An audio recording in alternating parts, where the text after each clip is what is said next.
Hey guys, what's up? This is Pants Our Dragon, and today we'll be going over concepts of when to Baron and when not to Baron.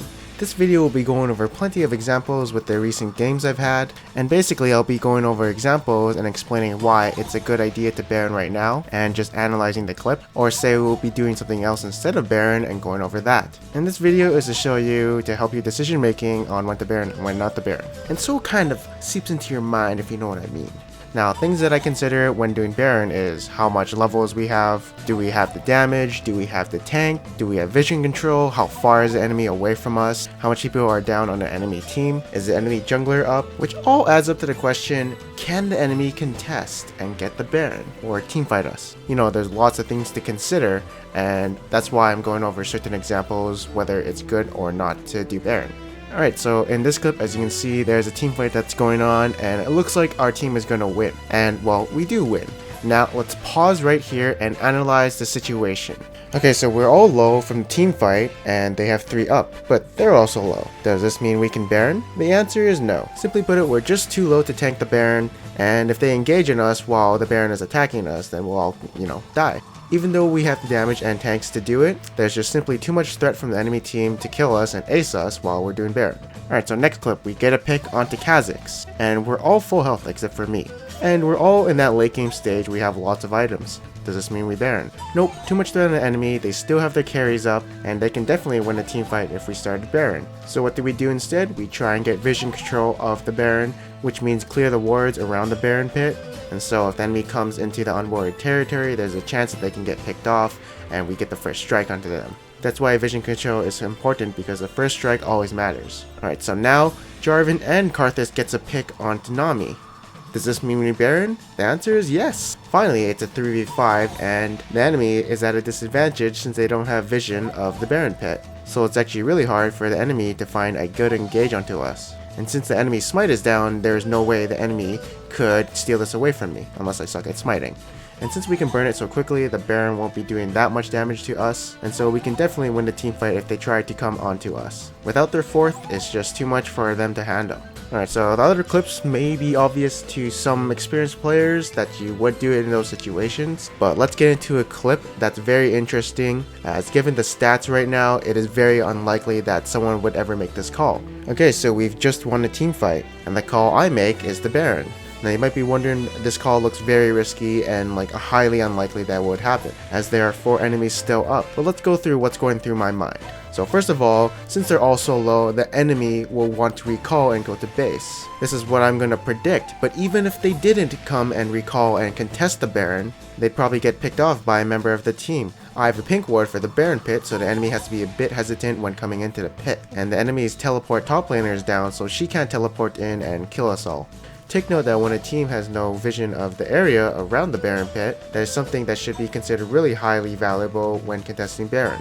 And even though this is at 18 minutes, it doesn't matter, we have the damage, we have the tank, aka Poppy, and we can definitely take it down before the enemy recalls and comes back to contest it when they're all full hit point.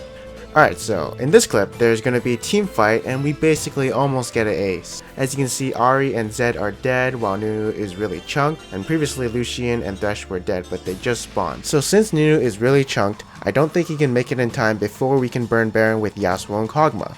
So we can definitely do it, and the only 2 people who can contest us is Lucian and Thresh, which isn't really enough strength. But now Yasuo is dead, and now we have a new situation. Okay, so since Zed and Ahri are dead, the only one who can contest us at Baron is Thresh right now. Nunu still has to recall to get back to that full hit point, but we're lacking damage since Yasuo has died, and the only thing Kog'Maw has is Triforce. So, can we do it? The answer is no. We have a risk, and that risk is we probably won't burn it in time before Nunu gets there, since we don't have the damage to burn Baron down. So that's why getting this tower is better than risking Baron.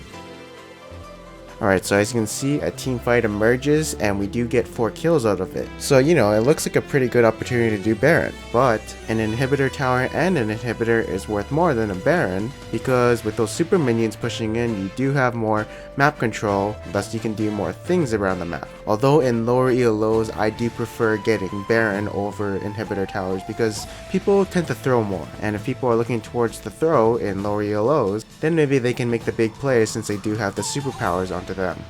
Also in this clip, the more closer objective is the inhibitor, so usually when you shot call you want to go to the closest objective that's nearby you, so that's something to consider when, shot calling a bit. Alright, so in this clip we do get a pick on Nunu, and it's kinda mid and late game-ish, and we do have a lot of damage to burst down Baron. Now is it a good idea to do Baron right after getting this pick on just one person? Well, for sure, we do have a lot of damage, Kog'Maw and Yasuo. Our lanes are pushing in, which means map pressure, and the enemy has to come all the way to Baron or give up that juicy CS, and might not even get it since we do have probably pinks and vision control around it. So even at this mid game and late game stage, all you need is one pick to start Baron, as you can definitely burn it down really quick at this stage. And also do take note of how far the enemies are from Baron. As you can see, the same thing happens in this clip. We get a pick, and then right after we get some vision control onto the Baron and then start it, since we have the damage from Aurelia, Kha'Zix, and Tristana, and a tank to tank it. So even if the enemy wants to teamfight this one, it probably won't go so well since Riven has most of their gold on their team, and it'd actually be different if she was alive versus a Janna being dead, and they could probably contest Baron with us on it. So even though numbers do matter, always take in consideration which person is dead. Alright, so everyone's come across the losing side and doing a desperate Baron. In all honesty, when doing a desperate Baron, you have to outmaneuver the enemy. This means like sneaking the Baron with a pink ward on it, or just doing it when the enemy can't get there in time. So in this clip, I do see that they're going to go for Dragon, and since most of the enemies were low after that team fight, they're probably going to recall. So I say, hey, since they're recalling, we should probably go on Baron and try and get it and burst it down before the enemy comes. So since I know that they're recalling from Dragon, and then we go straight to Baron right after, we can definitely get it and then try and run away from the enemy team. So these Barons are like the most trickiest to do since they're so risky, but it's definitely rewarding if you're on the losing side. And in this game, I probably wouldn't do it, but the exceptional case is that if we stall out the game more, then we'll probably lose since Nasus and Kog'Maw make up their late game, as Aurelia and Corki don't scale as well as them. So the way I saw it was, if we didn't get this Baron or like some kind of lead, then we'll probably lose at 50 minutes if it goes that far. So that's when I usually do a desperate Baron, is if I think we're going to lose late game